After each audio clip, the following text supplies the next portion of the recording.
One of the main reasons that we've been launching Nokia X is the device is like access to several hundreds of thousands of applications, Android applications. And if somebody will just ask me how I call the Nokia X device in one sentence, I just would answer like, it is like a Nokia mass appeal smartphone with Nokia services that we will describe in a second, Microsoft services as well, and access to several hundreds of thousands of applications from Android. Why actually it happens like this? So where is this element coming from?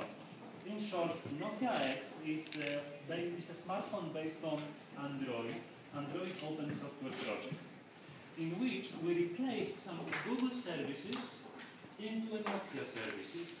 Namely, we replaced the location, we replaced notifications, and we replaced payments enablers. So we swapped them from Google Maps into Nokia services like Here Maps, Google push notifications into Nokia push notifications, and Google in application billing into Nokia in application purchase. So far, since the Barcelona launch premiere, which was say roughly a month ago, end of February, we tested more than hundreds of thousands of applications on Nokia X compatibility. And what is the outcome actually of this test? That 75% of Android applications work unmodified on Nokia X smartphone family. All the devices which we hear in front of us. 75%.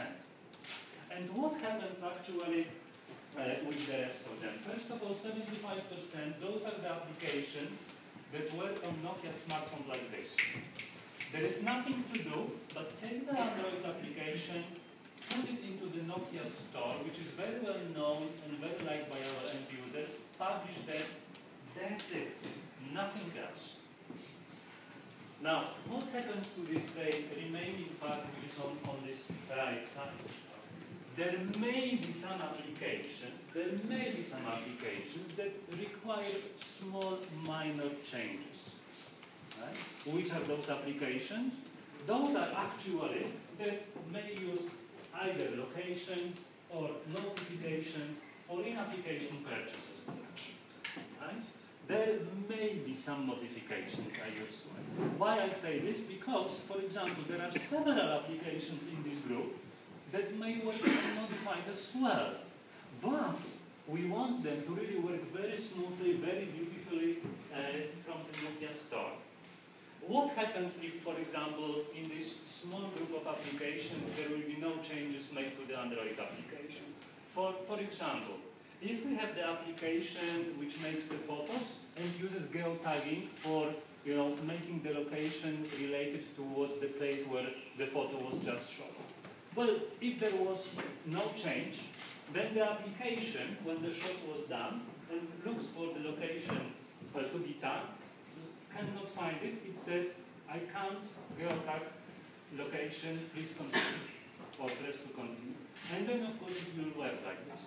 So, just to avoid this situation and have beautiful applications, fully work features, we enhance developers to make some porting whenever the location or notification or in-application purchase in the application is done. As such. So far experience in Central East Europe markets where we launch, for example, in Poland where I am coming, it's that the changes that are done with the application takes less than 8 hours. Less than 8 hours. For those applications which require those changes, which are very minor ones. To speed up this process of porting, Nokia helps with creating very simple tools, automated tools, that make this porting very simple and easy.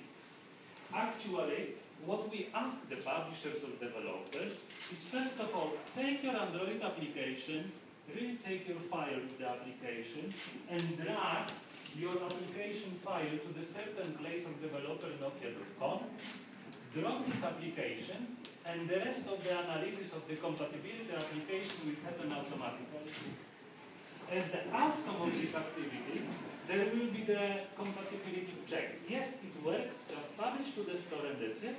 Or the report say, hey, you need, for example, to replace the location, and here there will be very detailed information given to developers what needs to be changed in the current application, into the new one, and that's basically this one. The rest is publishing the application into the store. In terms of the situation where the developers come right now after the Barcelona event since 5-6 weeks ago, right? Why actually so many applications already have been published towards the very well-known Nokia store, so our store with the applications? Well, there are several reasons. Of course, the obvious one, with the Nokia X mass market family that we announced, Nokia X, Nokia X Plus, Nokia XL, there is a new huge opportunity to go into mass market smartphones into several countries because they are very good competitive price devices as such, so new customers reach. That's the obvious one. But from developers' point of view, there are two very important elements that Nokia is bringing to the table. First is operator billing, and the second one is business model on the applications which we support, which is premium one. The most important, the most prominent right now from the developers or publishers' point of view. Nokia has operator billing connection in more than 60 countries with 161 mobile operators throughout the whole world. What it means actually in practice? What operator billings mean in practice? Well, it enables the end user to purchase for the items, and the purchase price, it's just added to my monthly bill from my operator. As simple as that. Where it is needed? Well, in several markets, in several countries, when the credit card payment is not so popular or doesn't exist. Let's take India as an example. There is 1,200,000,000 people living in India and only 24 million credit cards. So the credit card doesn't exist at all in this market. While people want to pay something, from their mobile phones. This is very dynamically grown market. Operator billing is such an opportunity. In our Central East Europe markets, right, when we have credit cards and people use credit cards, well, we are a bit reluctant to use credit cards for mobile store transactions on the mobile phone. People rather don't want to type, credit card details into mobile, then send it somewhere over the air. They feel not so secure, So again, the mobile operator billing is the answer here. It's a very elegant and easy way to purchase some items which are added to my monthly bill. And